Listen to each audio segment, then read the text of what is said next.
ሰላም አለይኩም ወራህመቱላሂ ወበረካቱ። በሁለቱም ይቻላል። እሺ So it's a great pleasure and honor to introduce ግሩም አማሃ።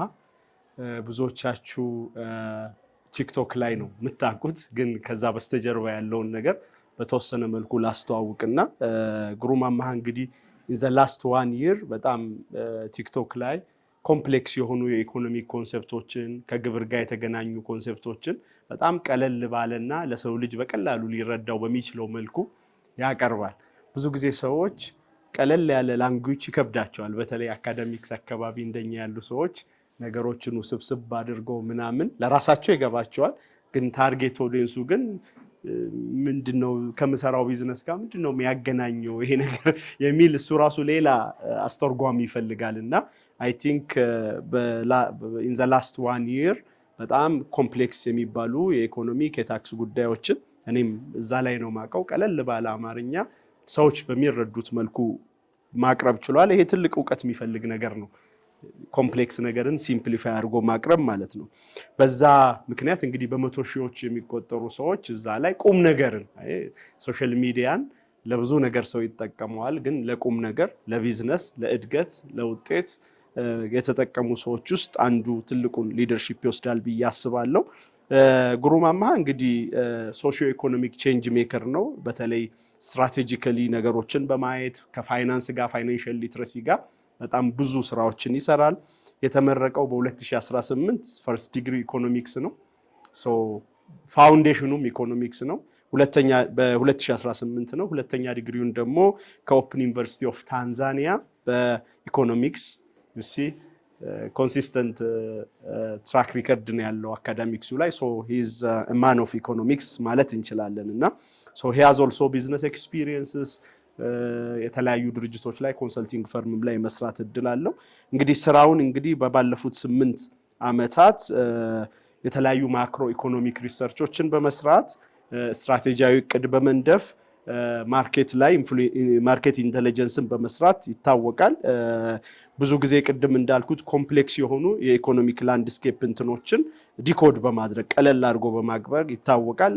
አሁን እንግዲህ ያዘ ጃናል ዛት ኤክስፐርቲዝ ኢንቱ ቱ ቫይታል ሊደርሺፕ ሮል፣ ሁለት ሜጀር ሮሎች ላይ ሊደርሺፕ ሮል አለው። አንደኛ ስፔሻል አድቫይዘር በመሆን አማካሪ በመሆን አዘ ሲኦ አት የሁሉ ድርጅት ላይ ሳኮስ ካልተሳሳትኩ ሳኮስ ድርጅት ላይ ይሰራል። በሁለተኛ ደረጃ ደግሞ በምክትል ጀነራል ማኔጀርነት ኦፍ ኦፕሬሽንስ ሰላም ዲቨሎፕመንት ኮንሰልተንትስ ላይም ያገለግላል። አይ ቲንክ የቤተሰብ ካምፓኒ አይደል?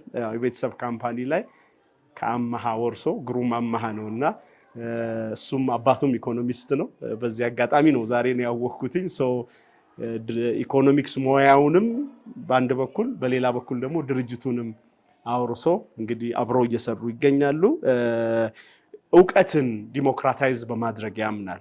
በሆኑ ሰዎች ለሆኑ ሰዎች ወደ ሆኑ ሰዎች ከሚሄደው ይልቅ ለሚጠቀሙበት ሰዎች በነፃነት እንዲያገኙ እየሰራ ይገኛል። እንዳልኳችሁ ቲክቶክ ላይ ብዙ ትሬንዶችን በማምጣት ይታወቃል።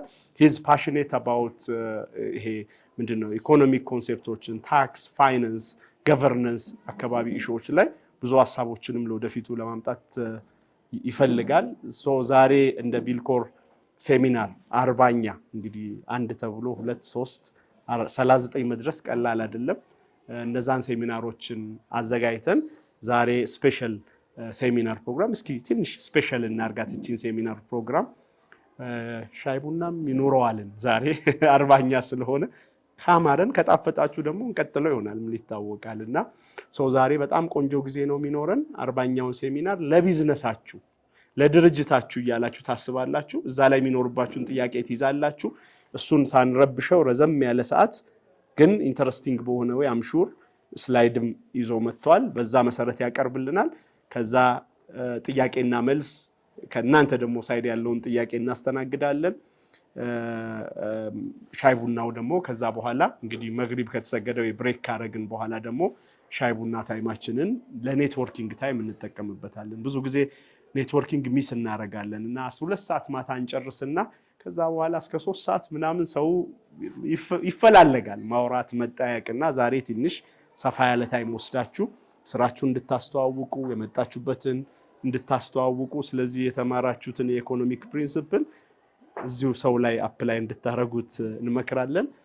እንግዲህ ሁላችሁም ለ40ኛው ስፔሻል ሴሚናራችን ስለተገኛችሁ እያመሰገንን ግሩምን ከፍ ባለ አክብሮት እንድትጋብዙልኝ አደራ እላለሁ። ቴንክ ዩ ሶ ማች።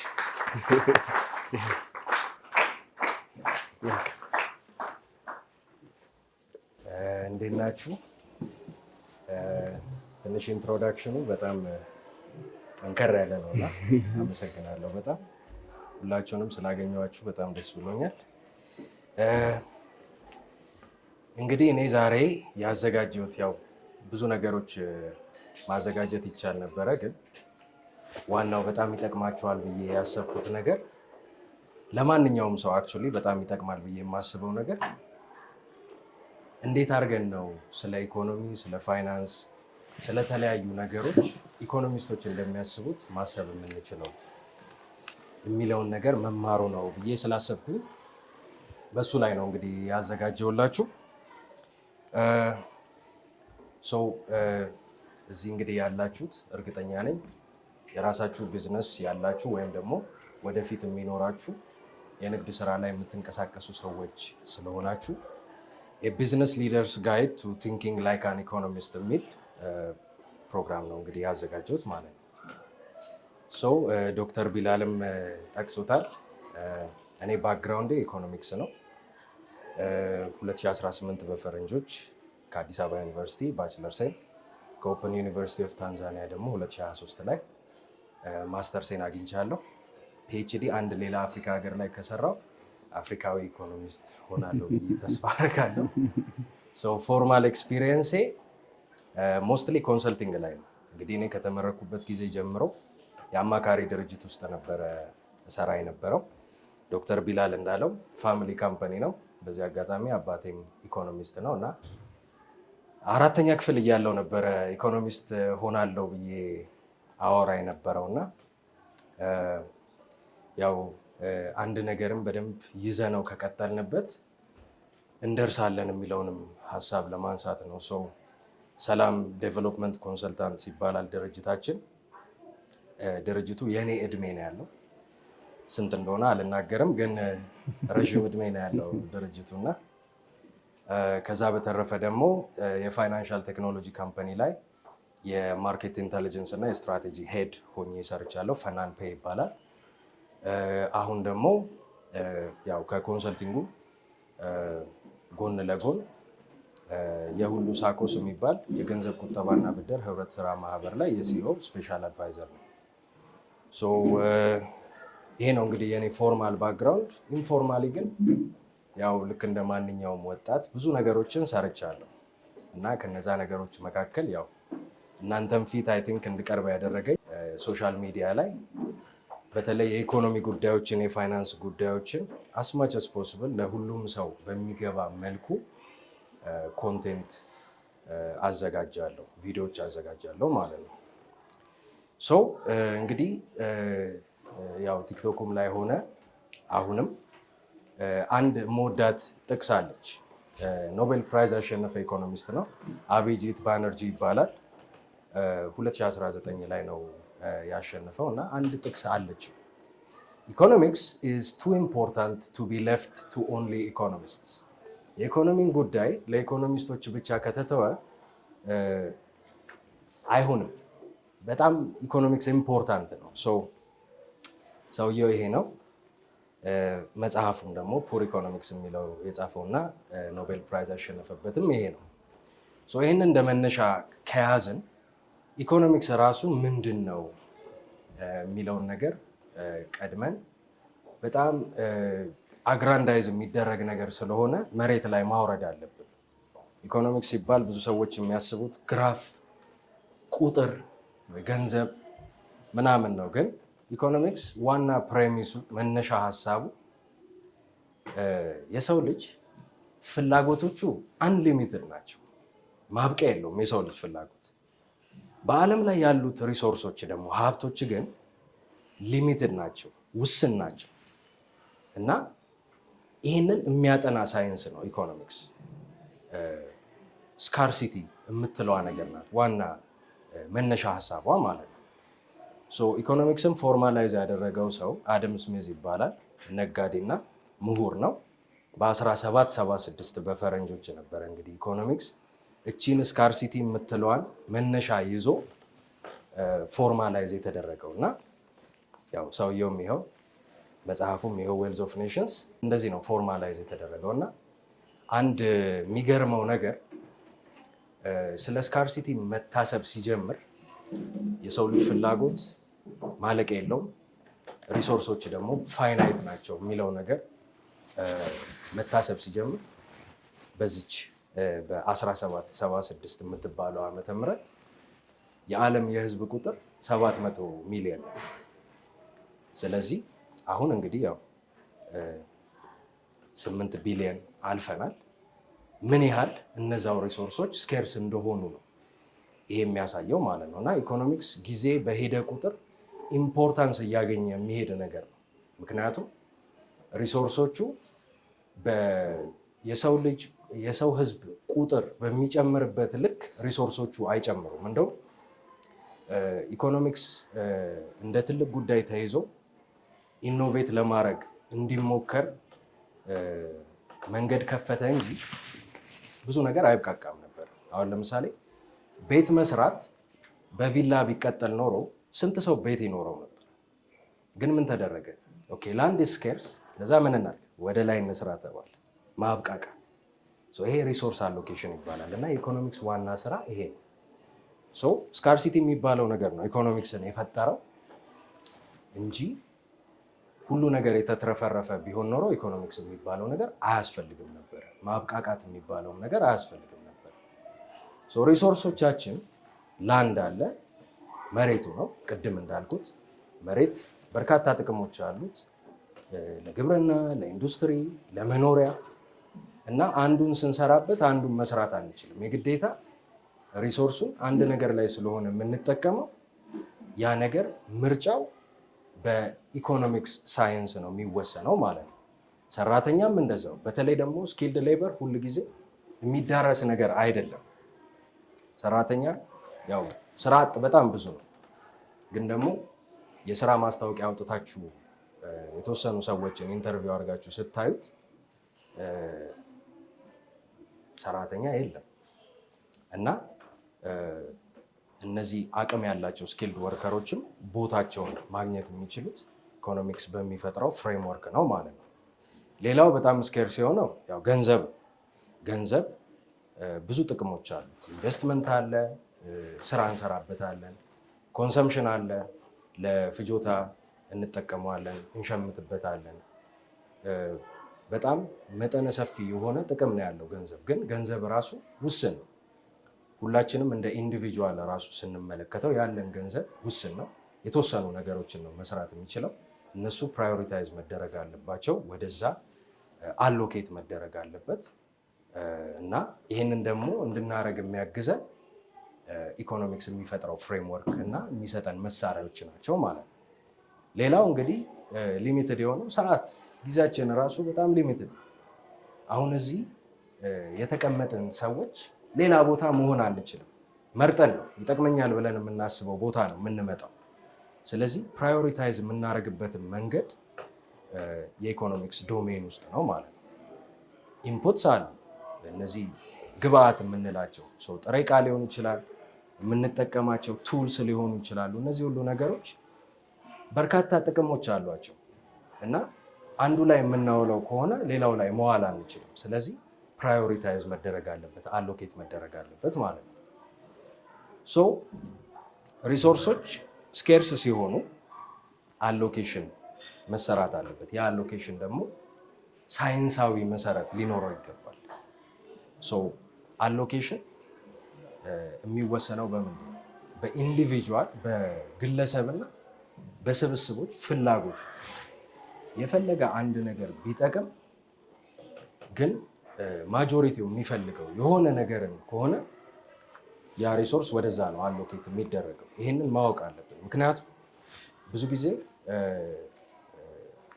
ስፔሻሊ ደግሞ ያው ዴሞክራቲክ የሆነ ሶሳይቲ ውስጥ ስለሆነ የምንኖረው የሰዎች ምርጫ ነው ብዙ ነገርን ኢንፍሉዌንስ የሚያደርገው። አንድ ነገር ወዴት ይዋል የሚባለውን ነገር ዲሳይድ የሚያደርገው የሰዎችና የስብስቦች ውሳኔና ምርጫ ነው ማለት ነው። ሶ ቢዝነስ ላይ ስንሆን ዋና ዓላማችን ምንድን ነው? እኛ ራሳችንን እንዲመርጡን ማድረግ ነው አይደለም? ምክንያቱም እንደዛ ነው ገንዘብ የምንሰራው። እኔ አሁን ለምሳሌ አንድ የልብስ ቤት ብከፍት እኔ ገንዘብ የምሰራው አጠገብ ያለውን ልብስ ቤት ሳይሆን እኔ ነው ከመረጡኝ ነው አይደለም? ሶ ይሄንን እንደ ዋና ፕራዮሪቲ የሚይዘው ቢዝነስ ነው። ኢኮኖሚክስ ደግሞ የተሻለውን አማራጭ ኢንቮልቭ ለሚያደርገው ሰው በሙሉ የተሻለውን አማራጭ እንዲመርጥ ማድረግ ነው። ሶ አምራቹም ምን ላምርት ብሎ የሚመርጠውን ነገር ጋይድ ያደርጋል። ሸማቹም ምን ልሸምት የሚለውን ጋይድ ያደርጋል። ኢንቨስተሩም ምን ላይ ኢንቨስት ላድርግ የሚለውን ጋይድ ያደርጋል። አበዳሪውም ምን ላይ ላበድር የሚለውን ጋይድ ያደርጋል ማለት ነው። ሶ ኢኮኖሚክስን ስታውቁ ዓለምን፣ ቢዝነስን፣ ሁሉን ነገር የምታዩበት መንገድ ይለወጣል ማለት ነው። ሶ እስቲ የኢኮኖሚክስ ጉዳይ አንዳንድ ጊዜ ለአካዴሚሽንስ ይተዋል፣ ለኢኮኖሚስቶች ይተዋል እና እስፔሻሊ ደግሞ ለንግዱ ማህበረሰብ ምንድን ነው የኢኮኖሚክስ ሬሌቫንስ የሚለውን ነገር ማሳያ ይሆናል ብዬ ያሰብኩት ምንድን ነው፣ በዓለማችን ላይ በጣም ሀብታም የሚባሉት ትልልቅ መሪዎች ኢኮኖሚስቶች ናቸው። ይሄ እንግዲህ በቢዝነስም በፖለቲክስም ያለ ነገር ነው። ለምሳሌ እንግዲህ እንደ አንድ ኤግዛምፕል የወሰድኩት ማንን ነው? ኢሎን ማስክ ለምሳሌ ኢኮኖሚስት ነው። ኢሎን ማስክ እንደምታውቁት የዓለማችን የመጀመሪያ ትሪሊየነር ሆኗል። በሀብት $1 ትሪሊየን የሚለውን ያለፈው የመጀመሪያው ሰው ይሄ ሰው ዎርተን ስኩል ኦፍ ቢዝነስ በ1997 ኢኮኖሚክስ ነው ባችለርስ የያዘው። ሶ የመጀመሪያው የዓለማችን ትሪሊየነር ምንድነው? ኢኮኖሚስት ነው። ሶ የሚሰጣችሁ መነጽር አለ የሚለውን ነገር ያሳይልኛል ብዬ አስባለሁ። ከዛ በተረፈ ሌሎችም ሰክሰስፉል የቢዝነስ ሊደሮች የኢኮኖሚክስ ባክግራውንድ አላቸው። ለምሳሌ ዎልማርት የሚባል በዓለማችን ግዙፉ የሱፐርማርኬት ብራንድ ፋውንደሩ ሳም ዋልተን ኢኮኖሚስት ነው። ይህንን ሰው የምታውቁት ከሆነ በተለይ የኢንቨስትመንት ነገሮች ላይ በጣም ዲፕ የገባችሁ ሰዎች ይህንን ሰው ታውቁታላችሁ። ዋረን ባፌት ይባላል። እሱም ኢኮኖሚስት ነው። ሌላ እኛም ሀገር የአምቦ ሚነራል ዋተር ቼርመን፣ ሌሎችም ያው አሉ ኢኮኖሚስቶች ናቸው። ከአፍሪካ ይሄ ሰው የሳፋሪኮም ኬንያ ሲኦ ነው። እሱም ኢኮኖሚስት ነው። ግን ቢዝነስ ላይ ብቻ አይደለም ኢኮኖሚስቶች ሊደር የሆኑት፣ ፖለቲክስ ላይም አገር ላይም አንዳንድ ጊዜ መሪ ይሆናሉ። አሁን ለምሳሌ እርግጠኛ ነኝ ይህንን ሰው ታውቁታላችሁ። ይህ ሰውዬ የአሜሪካ አሁን ላይ ፕሬዚደንት ነው። ከዚህ በፊትም ከ2017 እስከ 2021 ፕሬዚደንት ነበረ። እሱም ያው ኢሎን ማስክ የተማረበት ቦታ ኢኮኖሚክስ ዲግሪ አለ። ያው ኢኮኖሚውን ሲዘውር የዓለምን ኢኮኖሚ ስታዩት ኢኮኖሚክስን በሚሰጠው እይታ ነው ማለት ነው። ዋና መፍጠር የፈለግኩት ፖይንት ምንድን ነው? እንደ አንድ ቢዝነስ ሊደር እናንተ የኢኮኖሚክስን መነጽር ስታረጉ የምታዩበት መንገድ ይቀየራል። ስለዚህ እስቲ አብረን እቺን የኢኮኖሚክስን መነጽር እናደርጋለን ማለት ነው። የመጀመሪያው ቲም ኦፕሬሽንስ ነው። የንግድ እንቅስቃሴን ስታከናውኑ እንዴት ነው፣ ምን አይነት ጥቅም አለው ኢኮኖሚክስን ማወቅ የሚለውን ነገር በተወሰነ መልኩ አሳያቸዋለሁ ማለት ነው። በመጀመሪያ እንግዲህ ኢኮኖሚክስ የሚለው ምንድን ነው? ሁሉም ምርት የሚፈጠረው ፋክተርስ ኦፍ ፕሮዳክሽን። አሁን ለምሳሌ ገንዘብ በራሱ ምንም ነገር አይፈጥርም። ራሱን ብሩም ቤት አንሰራበትም እንዲህ ከምረን፣ ብሩ የሆነ ነገር ስለሚገዛ ነው። እነዚህም ሶስቱን ነገሮች ነው አጣምረን ምንም አይነት ምርት ሂደትን፣ አገልግሎት አሰጣጥን የምንፈጥርበት። የመጀመሪያው መሬት ነው። ለመሬት ያው መሬት በነፃ የለም። የምንከፍላት ኮስት አለች፣ እሷ ሬንት ትባላለች። ካፒታል አለ፣ እሱ ደግሞ ኮስት ኦፍ ካፒታሉ አለ። አንዳንዶች ኢንተረስት ይሉታል፣ አንዳንዶች ኮስት ኦፍ ካፒታል ይሉታል። እዛ ሌበር አለ፣ እሱም ደግሞ ደሞዝ የሚባለው ዌጅ እና ሳለሪ የሚባለው ነገር አለ። ግን እነዚህ ነገሮች ብቻቸውን ምንም አይፈጥሩም። አንድ ወሳኝ ተጨማሪ ነገር አለ፣ ኢንተርፕረነርሺፕ፣ እናንተ የሆናችሁት ነገር ማለት ነው። እናንተ እነዚህ ሪሶርሶች ላይ ስትደመሩባቸው ነው እናንተም ፕሮፊት የምትሰሩት። እነዚህን ነገሮችም ዩቲላይዝ አድርጋችሁ ገንዘብ ብቻ ሳይሆን ሪል ነገር ኢኮኖሚው ላይ የሚታይ ነገር የምትፈጥሩት ማለት ነው። ሶ ከዚህ እንድትወስዱ የምፈልገው ነገር ምንድን ነው? በየትኛውም የምርት ሂደት ላይ ዘ ሞስት ኢምፖርታንት ፋክተር የስራ ፈጣሪነታችሁ ነው። ይህንን ከያዝን ሁለተኛ ኦፖርቹኒቲ ኮስት የሚል ኮንሰፕት አለ ኢኮኖሚክስን እንደውም ከአካውንቲንግ በደንብ ከነ ፋይናንስም የሚለየው ኦፖርቹኒቲ ኮስት የሚባል ነገር አለ። ኦፖርቹኒቲ ኮስት ማለት አንድ ነገርን አንድ ነገር ላይ ስናውለው ሌላ ነገር ላይ ራሱን ነገር ማዋል አንችልም። ለምሳሌ ቅድም እንዳልኩት የሆነ መሬትን ቪላ ቤት ከሰራውበት እዛ መሬት ላይ G+4 መስራት አልችልም። ኦፖርቹኒቲ ኮስት አለ። ኦፖርቹኒቲ ኮስት በደንብ መታየት አለበት እና እንደ አንድ ቢዝነስ ሊደር እና ደግሞ ቅድም እንዳየነው ለፕሮዳክሽን ዘ ሞስት ኢምፖርታንት ፋክተር እንደመሆናችሁ መጠን የእናንተ ጊዜያችሁ፣ ኤፈርታችሁ፣ ገንዘባችሁ እና አቴንሽናችሁ እንዳለ እነዚህ ነገሮች ሪሶርሶች ናቸው እና በጣም ፕሮዳክቲቭ ወደ ሆነው ነገር ነው እነዚህን ነገር ማዋል ያለባችሁ። አሁን ለምሳሌ አንድ ቢዝነስ ኦነር አንዳንድ ጊዜ የተለያዩ ሮሎችን ሊይዝ ይችላል። አንዳንዱ አይ እኔ የምሰራው ሂሳብ ነው፣ ሌላውን ነገር ቀጥሬ ያሰራለሁ ይላል። አንዳንዱ ደግሞ አይ ሂሳቡን ሌላ ሰው ቀጥሮ ያሰራል። ሌሎችም እንግዲህ ሁላችሁም ያላችሁን ቢዝነሶች ታውቃላችሁ፣ ምን አይነት የስራ መደቦች እንዳሉ፣ የቱ ጋር ደግሞ እናንተ እንደምትሰሩ ታውቃላችሁ። ግን በጣም ጥንቃቄ የሚፈልገው ነገር ምንድን ነው?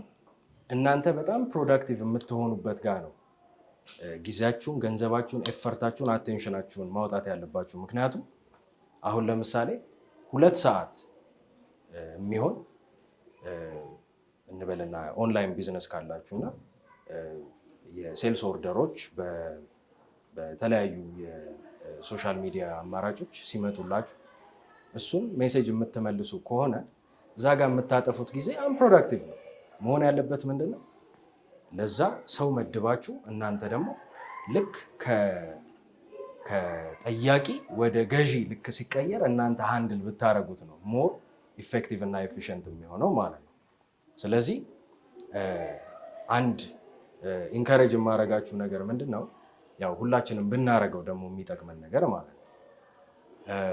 እያንዳንዷ ደቂቃችን ወይም እያንዳንዷ ሰዓታችን ስንት ብር እንደሆነች ብናቃት በጣም ይጠቅመናል ብዬ አስባለሁ። አንዳንድ ጊዜ ያው በሰዓት የሚከፈላቸው ሰዎች አሉ። አሁን ለምሳሌ አሜሪካ ላይ የተለመደው ነገር ምንድን ነው? ደሞዝ አይባልም፣ አወርሊ ሬቱ ነው። አሁን ለምሳሌ ዝቅተኛ የሚባሉት ስራዎች 12፣ 13፣ 15 ዶላር በሰዓት ይከፈላቸዋል። ከፍ እያለ ሲሄድ እየጨመረ ይሄዳል። ልክ ከሆነ ፖይንት ሲያልፍ ነው አኑዋል ሳለሪ ተብሎ ራሱ የሚወራው። 6 ፊገር ሳለሪ ሲባል ስለ አመታዊ ነው እየተወራ ያለው። እዛ ፖይንት ጋር አንድ ሰው ደረሰ ማለት በሰዓት የሚያስባትን ነገር ትቷል ማለት ነው። ግን ሁላችንም እንደ መነሻ እያንዳንዷ ሰዓቴ ስንት ብር ናት ብለን ማወቅ አለብን እና ያንን ነገር ስናውቅ ምን እንድናረግ ይረዳናል። ኦኬ ይሄንን ነገር ሰው ቀጥሬ ባሰራው ስንት ብር እከፍላለሁ? እኔ ብሰራውስ የእኔ ሰዓት ይህን ያህል ኮስት አለው፣ ስንት ኮስት እያደረገኝ ነው፣ የትኛው ነው ኤፊሽንት የሚለውን ነገር ማወቅ እንችላለን ማለት ነው። ሌላው ኢኮኖሚክስ እንደ መነጽር የሚሰጠን አስተሳሰብ ምንድን ነው? ማርጂናል የምትባለዋ ኮንሴፕት ናት። አሁን ብዙ ጊዜ ቢዝነስ ላይ አቨሬጅን ነው የምንጠቀመው፣ ግን ያ አንዳንድ ጊዜ ሚስሊዲንግ ነው። ማርጂናል የምትባለዋ ነገር ምንድን ናት? አንድ ተጨማሪ ዩኒት ምንም ይሁን አንድ ተጨማሪ ልክ ስንጨምር የእሷ ኢፌክት የምትሏን ማወቅ አለብን። አንድ አዲሽናል ዩኒት ስንጨምር ምን ያህል ነው ኮንትሪቢዩሽኑ የሚለውን ነገር ስናቅ ነው ስፔሻሊ ደግሞ ኮስትንም ሆነ ፕሮዳክቲቪቲ ብዙ ነገሮችን ሜዥር ማድረግ የምንችለው። አሁን ለምሳሌ ያው በኢኮኖሚክስ ግራፍም አለው ምናምን ነገር ግን ይህንን አድርጌ እኔ እናንተን ማሰልቸት አልፈልግም። ግራፉን አውጥቼዋለሁ ግን ዩዥዋሊ ማለት ነው የመጀመሪያዎቹ እንትኖች ኢፌክታቸው ቀላል የሚባል አይደለም። አሁን ለምሳሌ ምንም አይነት የማርኬቲንግ በጀት ያልነበረው አንድ ቢዝነስ ልክ አሁን ለምሳሌ ኦኬ 5,000 ብር ብሎ ልክ የማርኬቲንግ በጀት ሲይዝ በዛች 5,000 ብር የሚመጣው ቫሊው ቀላል አይደለም። ምክንያቱም የመጀመሪያው 5,000 ብር ነው። ልክ 10,000 ሲያደርግ ሪተርኑ እንደዛው ሊሆን ይችላል። 15,000 ልክ ሲሆን ከዛች ከተጨማሪው 5,000 የሚገኘው ከስተመር ይቀንሳል። እኔ አሁን ለምሳሌ የሆነ ኦንላይን ቢዝነስ ነበረኝ እንትን ሰራ ነበረ የሆነ ኦንላይን ቢዝነስ ነበረኝ ሌዘር ፕሮዲውስ እያስደረግኩኝ ሸጥ ነበረ እና ዋና የማርኬቲንግ ቻናሉ ዋዝ ፌስቡክ እና ኢንስታግራም። እዛ ላይ ያው በዶላር እየተከፈለ ነው አድቨርታይዝ የምታደርጉት። አይ ቲንክ የኢኮሜርስ ቢዝነስ ላይ ያላችሁ ሰዎች ታውቃላችሁ። አሁን ለምሳሌ የመጀመሪያውን እንበልና 10,000 ሰው እንዲያየው የምትከፍሉት ሜይ ቢ $7-8 ሊሆን ይችላል። ከዛ በኋላ ትጨምሩታላችሁ ምናምን። ልክ ይሄንን አንዳንድ ጊዜ ማለት ነው ዝም ብለን ሞር ባወጣን ቁጥር ሞር የምናገኝ የሚመስለን ከሆነ እንሸወዳለን። ግን ልክ ሂሳባችንን ስንመለከት ኦኬ ልክ $7 10,000 ሰው ጋር ደረሰ። 3 እንበልና ኦርደር መጣ። ያው ሃይ ቫሊው ጉድ ስለነበረ 3 ኦርደር መጣ። እሱን አስተናግድኩኝ። ልክ ኦኬ እሺ በጀቱን በ7 አዲሽናል ዶላር ልጨምረው አልኩኝ እና 14 ሳረግ የሚመጣው ኦርደር 2 ከሆነ መጨመር የለብኝም። ምክንያቱም ማርጂናል ኮንትሪቢዩሽን የዛች $7 አንሷል ማለት ነው። ከ7 ያነሰ ነው ማውጣት ያለብን። ማርጂናል አስተሳሰብን መጠቀም አለብን። ሌላ እንደ ጥሩ ኤግዛምፕል አይ ቲንክ ሁላችሁም የምትረዱኝ ምንድን ነው ኦቨር ወርኪንግ ነው። አሁን ለምሳሌ እኔ አሁን ያው ዋና ስራዬ ኮንሰልቲንግ ነው። እጽፋለሁ ቀመጥና እጽፋለሁ። ከዛ አንዳንድ ጊዜ አይ ዴድላይን አለው ዋቴቨር ብዬ መስራት ካለብኝ ሰዓት በላይ ልክ ስሰራ ስራ ማበላሸት እጀምራለሁ። which means ነገ ማስተካከለው ነገር ነው አሁን እየሰራሁ ያለሁት። አርፌ ብተኛ ወይ ብዝናና ነው የሚሻለው። ምን መሆን አለበት? እያንዳንዱ የምናወጣው ገንዘብም ሆነ ጊዜም ሆነ ኤፈርትም ሆነ ምናምን ሪተርኑ ምን ያህል ነው የምትለዋል አት ዘ ማርጂን ማየት አለብን ማለት ነው። መቼ ነው አንድ ነገርን መፈለግ ማቆም ያለብን? አሁን ለምሳሌ እንበልና ቤት መከራየት ብንፈልግ ስንት ቤት አይተን ነው ማቆም ያለብን?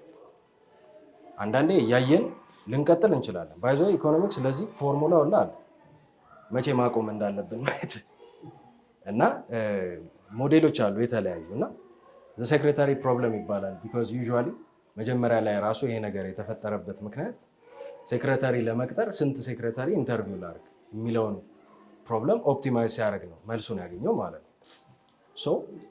ምንድነው የቱ ጋር ማቆም እንዳለብን ማወቅ አለብን። ምክንያቱም የእያንዳንዷን ነገር ማርጂናል ኮንትሪቢዩሽን እያየን የቱ ጋር ማቆም እንዳለብን ማወቅ አለብን። አለበለዚያ አላስፈላጊ ኮስቶችን ኢንከር እናደርጋለን ማለት ነው። አሁን ለምሳሌ አንዱ ትልቁ ኮስት በኢኮኖሚክስ ሳንክ ኮስት ፋለሲ የሚባል ነገር አለ። ብዙ ጊዜ ማርጂናል ኮንትሪቢዩሽንን ሳናይ ምን እናደርጋለን? ኢንቨስት ማድረግ እንቀጥላለን። አሁን ለምሳሌ ሳንክ ኮስት ፋለሲ እንግዲህ በዴፊኒሽኑ ብንመለከተው ምንድነው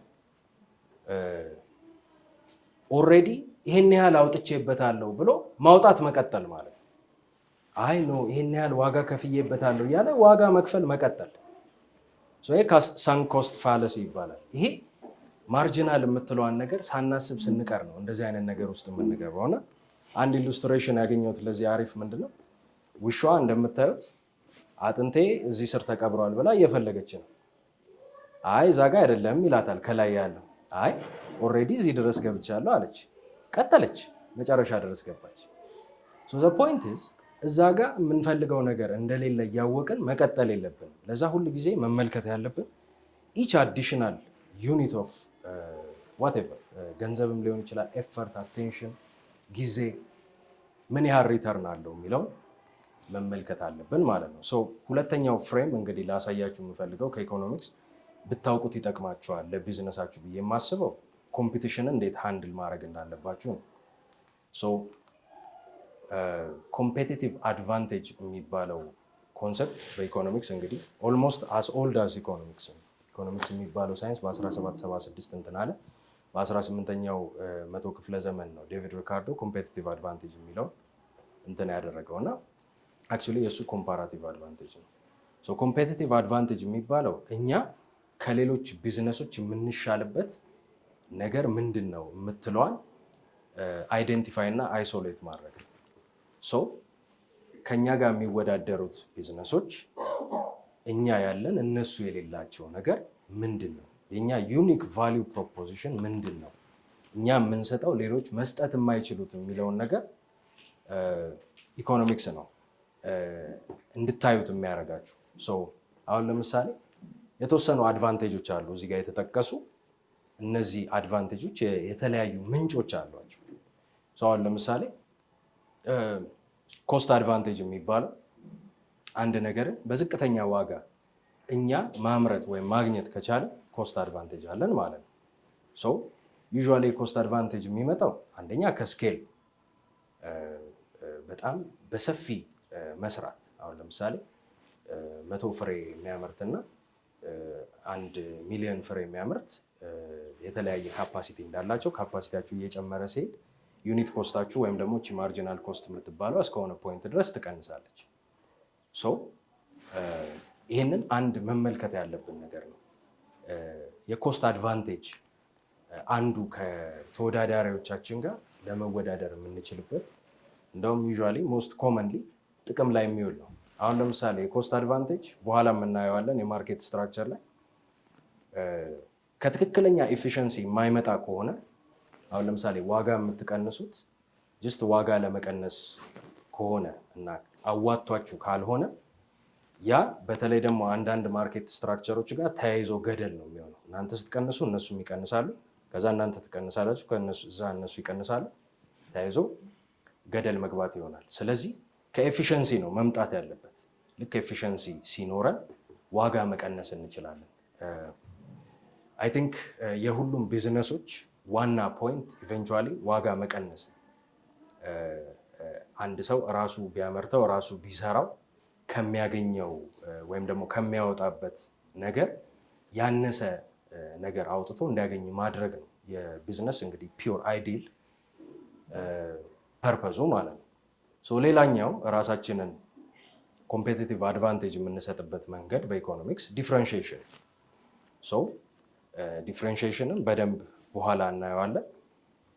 የራሱ ስላይድ የሚያስፈልገው ሰፋ ያለ ቶፒክ ስለሆነ ግን ይጠቅማቸዋል ብዬ ስለማስብ ነው። ሌላው ኔትወርክ ኢፌክት ነው። አሁን ለምሳሌ አንድ ነገርም ብዙ ተጠቃሚዎች እየኖሩት ሲሄድ ቫሉዌብል እየሆነ ይሄዳል። አሁን ለምሳሌ ለዚህ ጥሩ ኤግዛምፕል የንግድ ባንክ ሞባይል ባንኪንግ ነው። አሁን ለምሳሌ ላይክ ሁሉም ሰው እንዳለው ስለምታውቁ እናንተም የምትመርጡት ዩዥዋሊ እሱን ይሆናል። ሴም ጎስ ፎር ቴሌብር። ግን ሌላም ደግሞ ኤግዛምፕሎች ይኖራሉ። ግን እነዚህ አይ ቲንክ ለሁሉም ሰው ለመረዳት የሚቀሉ ኤግዛምፕሎች ናቸው ብዬ ስለማስብ ነው። ሌላው ስዊቺንግ ኮስት ነው። ለከስተመሮቻችሁ መቀየር የሚባለው ነገር የማይታሰብ ነገር እንዲሆን ማድረግ ይቻላል። ስቲኪ የሆነ ኤንቫይሮንመንት መፍጠር ይቻላል። ይሄ የተለያዩ የቢሄቪራል ሳይኮሎጂ ነገሮችን ተጠቅማችሁ ማድረግ ትችላላችሁ። በራሱ ደግሞ ባለው ኢንፍራስትራክቸር አሁን ለምሳሌ ዳታ በተመለከተ ነገር ኦልሬዲ ለምሳሌ ለሆነ አንድ ድርጅት የተወሰነ ያህል የቢዝነሳችሁን ዳታ ከሰጣችሁት በኋላ የትም አትሄዱ። የፈለገ ዋጋ ቢጨምር ትቀጥላላችሁ። ምክንያቱም የሆነ ሌቨሬጅ አለ ከዚህ በፊት ያገኘው ማለት ነው። ይሄ ስዊቺንግ ኮስት ይባላል። ሌላው ማርኬት ፓወር። ማርኬት ፓወር ደግሞ የሚመጣው ምንድነው? ሞኖፖሊ በመሆኑ ይሄ በጣም ዲፊካልት ነው። አሁን ለምሳሌ የአንድ ትልቅ የሚባል ብራንድ ሶል ኢምፖርተር ከሆናችሁ ማንም የፈለገ ቢሆን ከእናንተ ጋር መወዳደር አይችልም። ሌላ ብራንድ ይዞ ሊመጣ ይችል ይሆናል እንጂ ማድረግ አይችልም። ሌላኛው ሶርስ ኦፍ ኮምፔቲቲቭ አድቫንቴጅ ማርኬት ፓወር ነው ማለት ነው። ሌላው ፕሮፐርቲ ራይት ነው። ይህ እንግዲህ ኢንቴሌክቹዋል ፕሮፐርቲ ፓተንት፣ ኮፒራይት እና ኢትዮጵያ ውስጥ ደግሞ በሰፊ ጥቅም ላይ የሚውለው ትሬድ ሲክሬት የሚባለው ነገር ብዙ ነጋዴዎችን ይህንን ነገር ከየት ነው የምታመጣው አይነግርም። ምክንያቱም ያቺ ትሬድ ሲክሬት ያንን ፓተንት ማድረግ አይችልም ከየት እንደሚያመጣው። ስለዚህ ምን ያደርጋል? አልነግራችሁ። እኔ አሁን ለምሳሌ የገጠመኝ ነገር አለ። የሆነ ጨርቅ ነው መርካቶ ላይ ትልቅ ሱቅ አለው ይሸጣል። ከዛ ኦኬ ይሄ ነገር ግን በጣም አሪፍ ነው ምናምን ነገር ከየት ነው ምናምን ስለው አይ ኢንዱስትሪ ፓርክ ነው እዛ ዱከም ያለ አለኝ። እሺ የቱ ጋር ስለው በጣም ኦፌንድድ ሆነ ማለት ነው። እንዴት ትጠይቀኛለህ ብሎ። ለካስ እንደዚህ አይነት ነገር አይጠይቅም ንግድ ላይ። እና እነዚህ ትሬድ ሲክሬት የሚባሉት ነገሮች እናንተ ብቻ የምታውቁት ኮምፔቲተሮቻችሁ ማያውቁት ነገሮች የኮምፔቲቲቭ ፓወር ሶርስ ይሆናሉ ማለት ነው።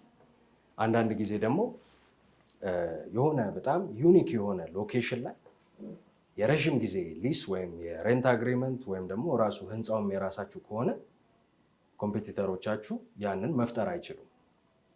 እነዚህ የኮምፔቲቲቭ አድቫንቴጅ ዋና እንትኖች ናቸው ማለት ነው። ዲፍረንሺዬሽን ጋር ተመልሰን መተናል። ዲፍረንሺዬሽን ሁለት አይነት አለ። አንደኛው የምርም እናንተ የምታቀርቡት ነገር ይለያል ወይ የሚለው፣ ሁለተኛው ደግሞ ወይስ ደግሞ ሰው የእናንተ የምታቀርቡት ነገር የሚለይ እንዲመስለው ታደርጋላችሁ ወይ የሚለው ነገር ነው የሚለያቸው።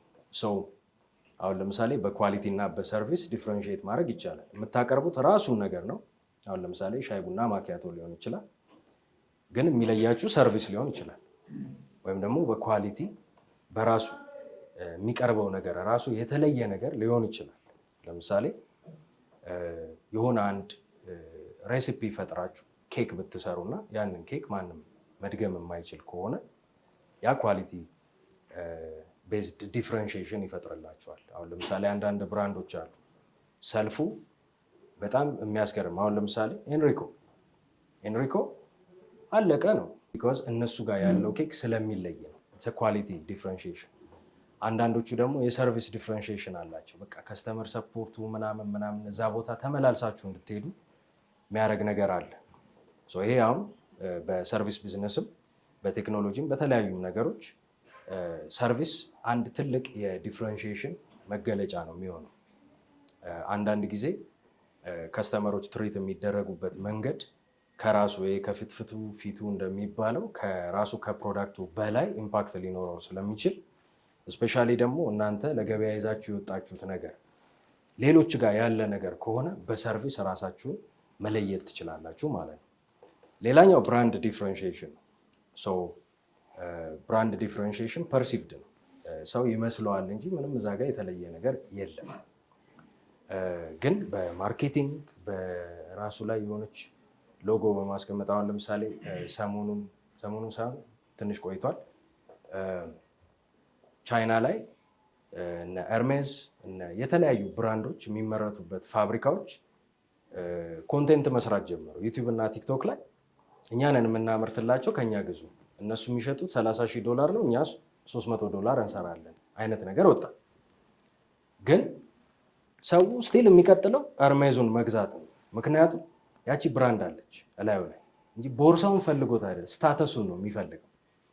ሰው ፐርሲቭድ የሆነ የብራንድ ቫሊዩ መፍጠር ይቻላል። ያው በጀት ኢንቴንሲቭ ነው፣ ሞክሬው ስለማቅ ነው እንትን እምላችሁ። ግን ምንድነው ማርኬቲንግ ላይ በደንብ ከተሰራ ይሄ ፐርሲቭድ የሆነ ብራንድ ዲፍረንሺዬሽን መፍጠር ይቻላል። አሁን ለምሳሌ የቡና ፓኬጂንግ ላይ ከጀርባ ካያችሁ የሆነ ስቶሪ የሚጻፋል ብራንድ ስቶሪ ምናምን ተብሎ እንደዚህ ከዚህ ቦታ እንደዚህ በእንደዚህ ከሌ በሚባል ሰው ተለቅሞ ምናምን ተብሎ እንትን ይደረጋል። ያ ምን ይፈጥራል? ብራንድ ዲፍረንሺዬሽን ይፈጥራል። እኛ ሀገር ለነገሩ ብዙ ሰው በእንደዚህ አይነት ነገር ይሸወዳል ብዬ አላስብም። ግን ውጭ ሀገር ላይ በጣም ይፈልጉታል ይሄንን የብራንድ ስቶሪን ማለት ነው። ሶ እነዚህን ዲፍረንሺዬሽን ሜካኒዝምስ በመጠቀም ራሳችንን ስታንድ አውት እንድናደርግ ማድረግ እንችላለን ማለት ነው። ሶ ይሄ እንግዲህ በጣም ሰፋ ያለ ነገር ነው፣ ግን አሳጥሬ ለማቅረብ ምን አይነት ማርኬት ውስጥ እንዳላችሁ ማወቅ አለባችሁ። የትኛውንም ንግድ ስትሰሩ ያለውበት ማርኬት ምን አይነት ነው የሚለውን ማወቅ አለባችሁ። አሁን ለምሳሌ ፐርፌክት ኮምፒቲሽን የሚባለው ላይ ከሆነ ያላችሁት፣ አሁን ለምሳሌ የሸቀጥ ሱቆች ለምሳሌ አንድ ኤግዛምፕል ናቸው። ፐርፌክት ኮምፒቲሽን ከሆነ አንድ ሰው እናንተን ትቶ ሌላ ቦታ ሲሄድ የሚያገኘው ነገር ዘሴም ስለሆነ ምንም አይነት ፓወር የላቸው። ኮምፒት ማድረግ የምትችሉት በዋጋና በዋጋ ብቻ ነው። አሁን ለምሳሌ ፐርፌክት ኮምፒቲሽን የሆነ ማርኬት ላይ ሆናችሁ በማርኬቲንግ እና በብራንድ ዲፍረንሺዬሽን ኮምፒት አደርጋለሁ ካላችሁ ኪሳራ ውስጥ ነው የምትገቡት። ያላችሁ አማራጭ ለማርኬቲንግ ልታወጧት የነበረችዋን ገንዘብ ከዋጋው ላይ ቀንሷት። ያ ብቻ ነው ያላችሁ አማራጭ ማለት ነው። ሞኖፖሊስቲክ ኮምፒቲሽን ደግሞ የሚባለው አሁን ለምሳሌ ብራንድ የሆኑ ነገሮች፣ አሁን ለምሳሌ በብራንዲንግ እንትን የሚገለጡ ፕሮዳክቶች ላይ ነው ሞኖፖሊስቲክ ኮምፒቲሽን። እሱ ጋር ዋናው የኮምፒቲሽን እንትናችሁ ዲፍረንሺዬሽን ነው፣ ራሳችሁን ለይታችሁ ማቅረብ ነው። ሞኖፕሶኒ ሲሆን አሁን ለምሳሌ ብሔራዊ ባንክ ብቸኛው የጎልድ ኤክስፖርተር ነው። ሁሉም ጎልድ ያወጣል፣ ወርቅ ያወጣል። የሚያስረክበው ለማን ነው? ለብሔራዊ ባንክ። ይሄ ነገር 2026 መጨረሻ ላይ ያቆማል ተብሏል። አይኤምኤፍ ፑሽ እያደረገ ነው። ግን እስካሁን ድረስ ባለው ማን ነው? ብሔራዊ ባንክ ነው። ሰው አሁን ለምሳሌ ይሄ ታይፕ ኦፍ ማርኬት ምን ይባላል? ሞኖፕሶኒ ይባላል። አንድ ገዢ ነው ያለው፣ ሁሉ ሰው ሻጭ ነው። ገዢው አንሊሚትድ የሆነ ፓወር አለው፣ እንደፈለገ ሊያረጋቸው ይችላል። ለዚህ ጥሩ ሌላ ኤግዛምፕል የሚሆነው ጨረታ ነው። አሁን ለምሳሌ የምንም ነገር በጨረታ ለማቅረብ ሞክራችሁ የምታውቁ ከሆነ ይህንን ነገር አይ ቲንክ አይታችሁታል። ጨረታ ያወጣው አካል ሰነድ ሸጦላችሁ የጨረታ ሰነድ ከፍላችሁ እዚህ ቦታ አስገቡ የተባላችሁት ቦታ አስገብታችሁ እዚህና ስትባል መተ ሁሉንም ነገር የሚያዘው ጨረታ ያወጣው አካል ነው። ምክንያቱም እሱ ነው ገዢ። ራሱ በፈጠራት ማርኬት ላይ ብቸኛ ገዢ ራሱን አድርጎ አቀረበ። እናንተና መሰሎቻችሁ ምን ታደርጋላችሁ? ትጫረታላችሁ። ከዛ ሾርት ሊስት ያደርጋሉ። ከዛ በኋላ ሌላ የግምገማ እንትን ፖይንት ያመጣሉ። እያለ ይሄዳል። እዚህ ጋር ሞኖፕሶኒ ሲሆን ስትራቴጂው ኮምፔቲተሮቻችሁን ማየት ነው። ከተቻለ በጣም ራሳችሁን ስኬላችሁን ጨምራችሁ ወይም ደግሞ ከሌሎቹ አቅራቢዎች ጋር ስምምነት በመፍጠር ካርቴል መፍጠር። ካርቴል የሚባል ነገር አለ በኢኮኖሚክስ።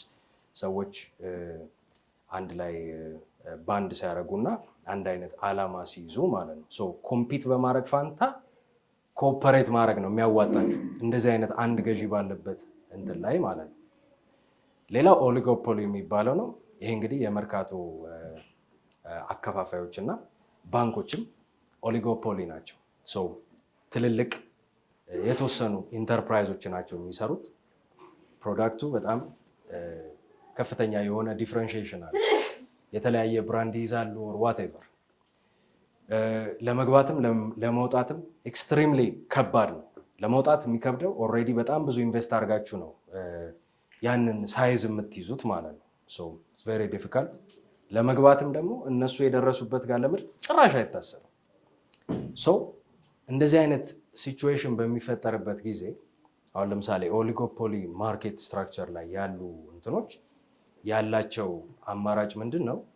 ኮምፔቲተራቸውን አይተው ሪያክት ማድረግ ነው። ስትራቴጂ ነው ያላቸው አማራጭ ማለት ነው።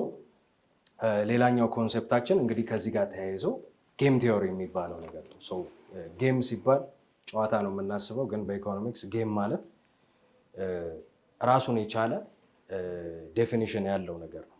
አሁን ለምሳሌ እናንተ ኮምፔቲተሮቻችሁ የእናንተን ውሳኔ አይተው እነሱ ሪያክት እንደሚያደርጉ የምታውቁ ከሆነ በምን መልኩ ነው የምትወስኑት የሚለው ዋና ጥያቄ ነው እዚህ ጋር ማለት ነው።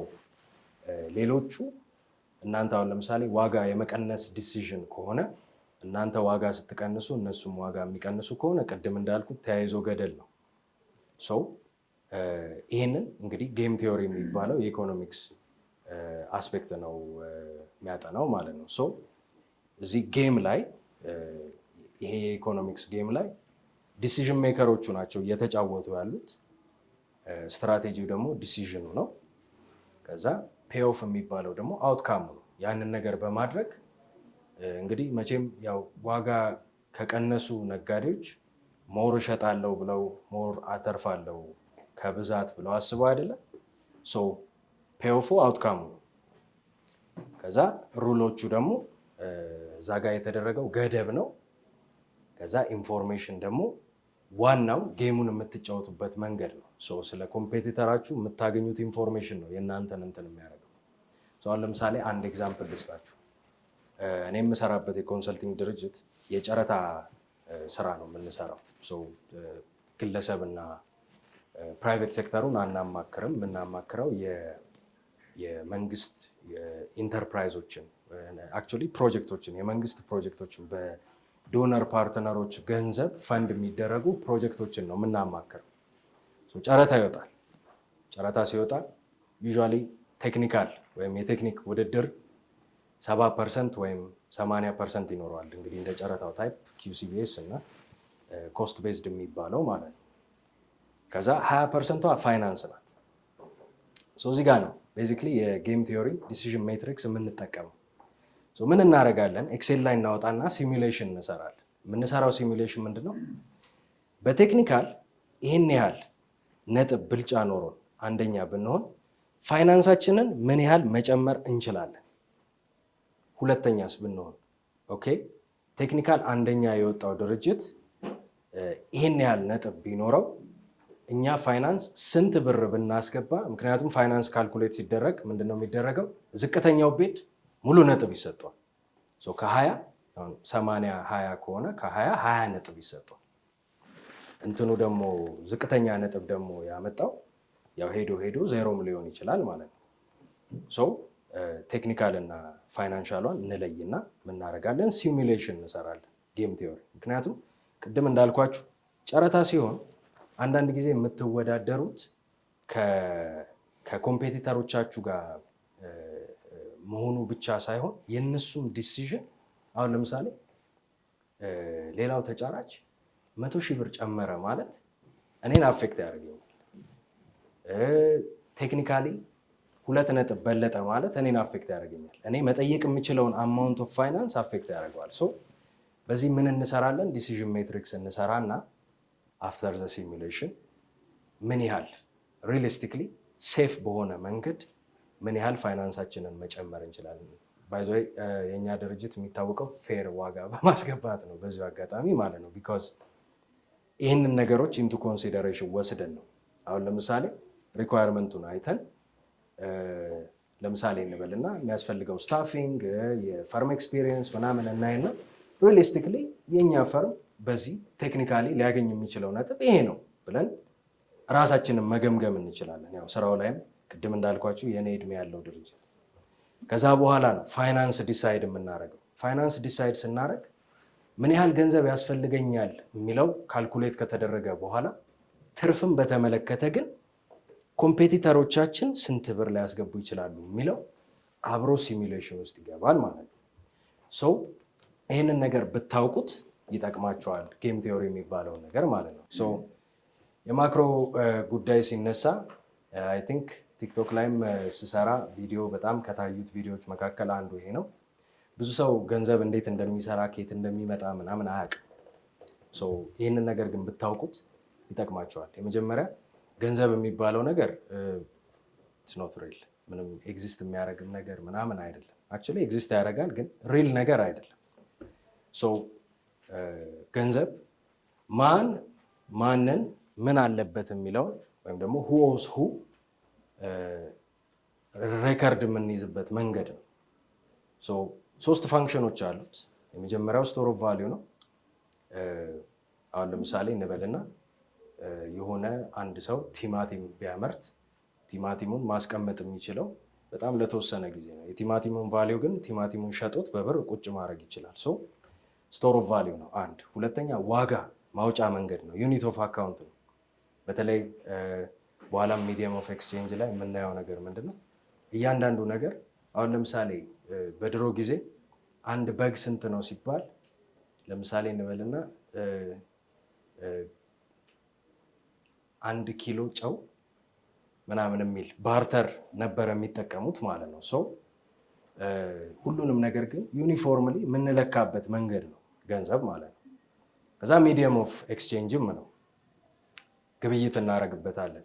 አሁን ለምሳሌ ገንዘብ ባይኖር ኖሮ ሁላችንም የምንሰራውን ነገር ሰርተን ከዛ በኋላ ግብይት ማድረግ ስንመ ወይ ሁላችንም ሁሉንም ነገር የሚያስፈልገንን ነገር ሁሉ መስራት አለብን።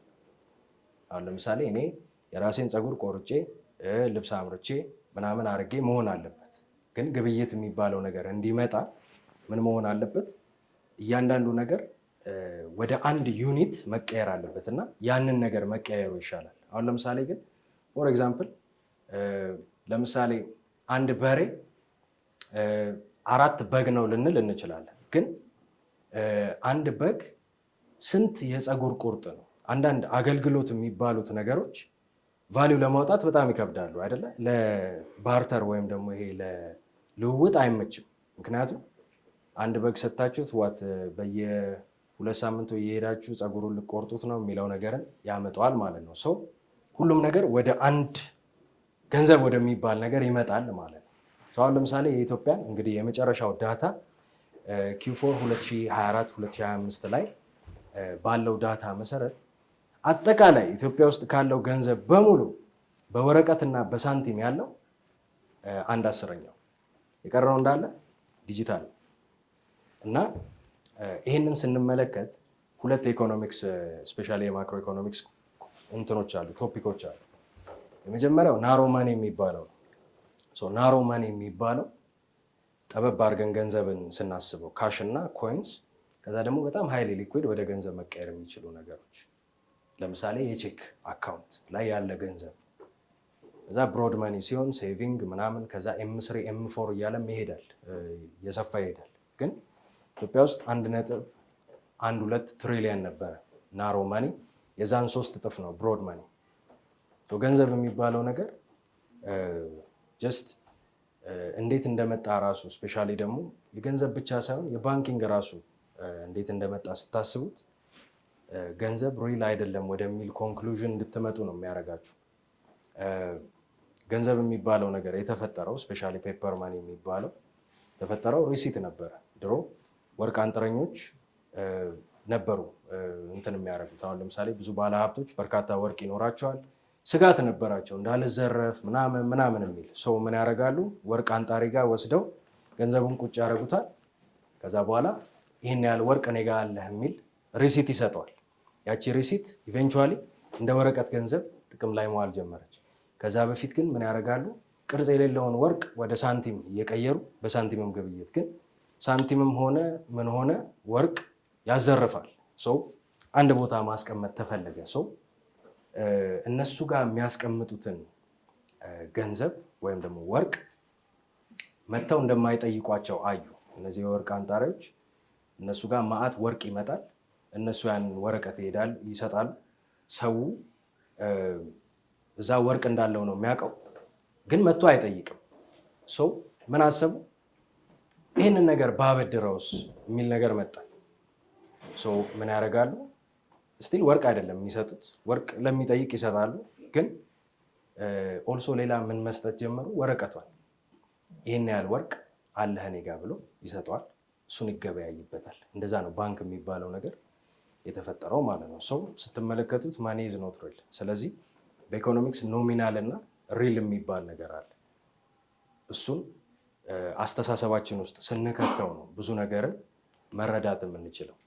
ሰው ገንዘብ እንዴት ይፈጠራል የሚለውን ነገር ስናስብ ገንዘብ የሚፈጠረው ብድር ሲፈጠር። ይሄ ሁሉ ቅድም ያልኩት እንግዲህ አውትዴትድ ዳታ ቢሆንም 3.3 ትሪሊየን ኢትዮጵያ የነበራት ያ ሁሉ ሞስት ኦፍ ኢት የተፈጠረው በብድር ነው። 346 ነው እንግዲህ ብሔራዊ ባንክ አትሞት በሳንቲም እና በገንዘብ በብር ኖት የሆነው። ቀረው እንዳለ ባንኮች ናቸው። አለ ብሎ ይፈጥርልሃል። እሱን ትይዛለህ። ከዲፖዚተር ገንዘብ ሪዘርቭ ይዝና እንትን ያደርጋል እያለ ነው የሚሄደው። ግን ያንን ክሬዲት ደግሞ ሲሰጡ ምን ያደርጋሉ? ትክክለኛ ሪል የሆነ አሴት ይዛሉ፣ ንብረት ይይዛሉ። ገንዘቡ ሰኪውርድ ነው እንደሚመለስ ያውቃሉ። ምን ያደርጋሉ? ይሰጣሉ። ከዛ ብሩን የኮር ባንኪንግ ሲስተማቸው ላይ ከላይ የሚባል ሰው እኔ ጋር ይሄን ያህል ብር አለው ብለው ይጽፋሉ። ገንዘቡ ተፈጠረ ማለት ነው። እናንተ ሄዳችሁ ስፔንድ ታደርጉታላችሁ። እናንተ እዳውን ደግሞ እየመለሳችሁ ስትሄዱ ምን ያደርጋሉ? ከስር ከስር ያጠፉታል። ሰጥተው የነበረውን ገንዘብ አሁን ለምሳሌ እንበልና 1 ሚሊዮን ሰጥቻለሁ ከሆነ ልክ 10,000 100,000 ስትመልሱ 900,000 ሰጥቻለሁ ብሎ 100ን ያጠፋታል። እያጠፋ ሲሄድ መጨረሻ ላይ ምን ይቀራል? ኮስት ኦፍ ካፒታሉ ወይም ወለዱ ብቻ ይቀራል ማለት ነው። ያቺ ገንዘብ ሪል ናት፣ ቀረው እንዳለ ሪል አይደለም።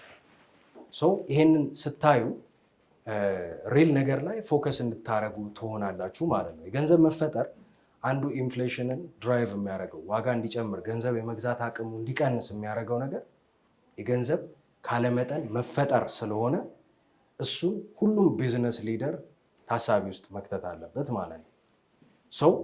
የሪል እና የኖሚናል ቅድም ያልኳችሁ ነገር ሪል የሚባለው በቃ ራሱ ምርቱ አውትፑት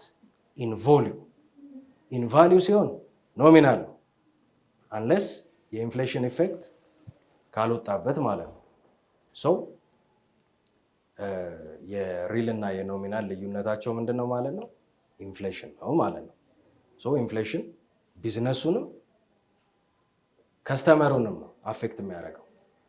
አሁን ለምሳሌ ነጋዴ ደስ ሊለው ይችላል ዋጋው ሲጨምር፣ ጨምሮ ይሸጣል። ግን ዋጋው የጨመረው ለከስተመሩም ስለሆነ ከስተመሩ ደግሞ የሚገዛውን አማውንት ሊቀንስ ይችላል። ይሄ ነገር ታሳቢ መሆን አለበት እና አሁን ለምሳሌ ስለ ኢንፍሌሽን ብዙ ጊዜ ብዙ ሰዎች የተሳሳተ አመለካከት አላቸው። አሁን ለምሳሌ የኢትዮጵያ ስታቲስቲክስ ሰርቪስ የሚያወጣው የኢንፍሌሽን ፊገር አለ፣ ምን ያህል አኪሬት ነው ምናምን የሚለው እሱ ሌላ ጉዳይ ሆኖ፣ ግን ኢንፍሌሽን ካለው ሬት በላይ አንዳንድ ጊዜ ሆኖ እናገኘዋለን፣ የገንዘብ የሚዳከምበት ፍጥነት። ስለዚህ አንድ ቢዝነስ ሊደር መመልከት ሁል ጊዜም ያለበት ራሱ በየጊዜው ኢንተራክት የሚያደርጋቸውን ዋጋዎችን። አሁን ለምሳሌ እኔ እንግዲህ ማልገዛቸው ነገሮች አሉ ስለማይመለከቱኝ ስለማልጠቀምባቸው፣ የእነሱም ዋጋቸው የሚጨምርበት ፍጥነት ነው አንድ ላይ ተሰብስቦ ኢንፍሌሽን የሚባለው ሄድላይን ኢንፍሌሽን የሚባለው የሚወጣው። ሁል ጊዜ እኛን የሚመለከተንን ኢንፍሌሽን መመልከት ይኖርብናል ማለት ነው። ኖርማል ፒፕል ሁል ጊዜ ዋጋ ሲጨምር ዋጋ ለምን ጨመረ ነው። አንድ ኢኮኖሚስት ግን የሚያስበው ምንድነው? ለምንድን ነው ገንዘቡ የሚገዛው ትንሽ እየሆነ የመጣው የሚለውን ነው። ሁላችንም እንደዚህ ብንመለከት ተጠቃሚ እንሆናለን ማለት ነው። ለምንድን ነው ገንዘቡ ራሱ ትንሽ እየገዛ የሄደው የሚለውን ነገር ስንመለከት በጣም ብዙ ገንዘብ ራሷን ያለችዋን ውስን የሆነች ሪል ነገር ለመግዛት እየሞከረ ስለሆነ እሱ ነው ገንዘብ እንዲዳከም የሚያደርገው። አሁን ለምሳሌ ያለው ላፕቶፕ 10 ሆኖ 20 የሚገዛ ብር ካለ በ2 እጥፍ ዋጋ ይጨምራል ማለት ነው። ምክንያቱም ገንዘቡን ነው ሁል ጊዜ ማየት ያለብን ነገር ሪል ነገሮች አውትፑት ራሱ የጨመረ የሚሄድ ነገር ካልሆነ በስተቀር ዋጋ የሚጨምርበት ምክንያት አንዳንድ ጊዜ ገንዘብ ስለበዛ ነው፣ ብድር ስለበዛ ነው። ኢንፍሌሽን ኤክስፔክቴሽን ደግሞ ከሌሎች ነገሮች በሙሉ የኢንፍሌሽን ዲተርሚነንትስ ተብሎ እንግዲህ ብዙ ጥናቶች ተሰርተዋል። እኔም ማስተር ሴንስ ሰራ አንዱ ቫሪያብል ኢንፍሌሽን ነበረ። ኢንፍሌሽንን የሚጨምሩ በጣም ብዙ ነገሮች አሉ፣ ግን ዋጋ ይጨምራል ብሎ ከማሰብ በላይ ዋጋን የሚጨምር ነገር የለም። ምክንያቱም ቅድም ያልነው ነገር ኢኮኖሚክስ ምንድን ነው? እንትን ነው የስካርሲቲ ላይ የተመሰረተ የአሎኬሽን ዲሲዥን ነው አይደለ? ኢኮኖሚክስ ምንድን ነው? አሁን ለምሳሌ አስመጪ ዶላር ይጨምራል ብሎ ቢያስብ ምን ያደርጋል? ነገም አሁን ያመጣሁትን ያህል ለማምጣት ሲል ምን ያደርጋል? እቃ ይይዛል፣ አይሸጥም አይደለ? ያ ምን ያደርጋል? እጥረት ይፈጥራል። እጥረት ሲፈጥር ያንን መግዛት የሚፈልግ ሰው ምን ያደርጋል? ተጨማሪ ልክፈል እያለ ዋጋው ይጨምረዋል ማለት ነው። ሶ ኢንፍሌሽን ኤክስፔክቴሽን ከሌሎች ነገሮች በሙሉ ዋጋን የሚጨምር ነገር መሆኑ ታውቆ እስፔሻሊ ደግሞ የንግዱ ማህበረሰብ በዚህ መልኩ ሊመለከተው ይገባል ማለት ነው። ራሽናሊ ነው ውሳኔዎችን መወሰን ያለብን እንጂ ገበያ መረበሽ የለብንም ማለት ነው። ሶ እንግዲህ አይ ጌስ ኦልሞስት ረዥም ሰዓት አውርቻለሁ፣ ብዙ ኮንሴፕቶች ተናግሬያለሁ። ግን ያው እኔ እንኳን የፈጀብኝ 5 ዓመት ነው እነዚህን ሁሉ ነገሮች ለመማር ማለት ነው። ሶ 5 ዓመት ፈጅቶብኝ የተማርኩትን ነገር በአንድ ሰዓት ላስጨብጣቸው አልችልም። ግን አትሊስት ይሄ ነገር ሊጠቅመኝ ይችላል ብላችሁ እንድታስቡና በራሳችሁ ፈርዘር እንድትሄዱ ኢንስፓየር ለማድረግ ነው። እንደምናስበው ጊዜ በጣም ኮምፕሊኬትድ የሆነ ነገር አይደለም የሚለውን ነገር እንትን ለማድረግ ነው። ሶ አንድ የመጨረሻ ሪማርክ መስጠት የምፈልገው ምንድን ነው፣ ኢኮኖሚክስ ኢትዮጵያ ውስጥ አይሰራም ብዙ ጊዜ ይባላል። ግን ያ የሆነበት ምክንያት ሁሉ ነገር ተይዞ ነበር። ከረንሲውም ተይዟል። በ2 እና በ3 ወር በሳንቲሞች ነበር ዲፕሬሺየት የሚያደርገው ብር። ቫሊው እንደዛ አልነበረም። ያለው ፍላጎትና አቅራቦት እንደዛ አልነበረም። ግን ተይዞ ነበረ።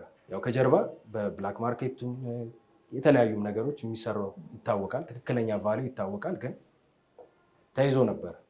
ሌሎችም ነገሮች እንዳለ ተይዘው ነበረ። ብቻቸውን እንዲሰሩ ቢዝነሶች በተለይ የተለያዩ ሴክተሮች ላይ አሁን ለምሳሌ ባንኪንግ ሴክተሩ ራሱ ተከፈተ አይደለም። ግን ሁሉ ነገር ስለተያያዘ ነበረ ብዙ ነገሮች የማይሰሩት። አሁንም ስቲል የተያያዙ ነገሮች አሉ። አሁን ለምሳሌ የብድር እድገት ጣሪያ ተይዟል። ሌላ ሀገር ላይ ፖሊሲ ሬቱ፣ ሪዘርቭ ሪኳየርመንት እና ኦፕን ማርኬት ኦፐሬሽንስ ነበሩ ኢንፍሌሽን ለመያዝ ጥቅም ላይ መዋል የነበረበት። ግን ኢትዮጵያ ውስጥ አሁንም የተወሰኑ ነገሮች በመንግስት የሚያዙ አሉ። እነሱ ሲለቀቁ ኢኮኖሚክስ 100% ኢትዮጵያ ላይ ይሰራል እና እያወቅን እንሂድ እና እንደ ኢኮኖሚስት ማሰብም ጥቅም አለው የሚለውን ነገር ለማንሳት ፈልጋለሁ። አመሰግናለሁ።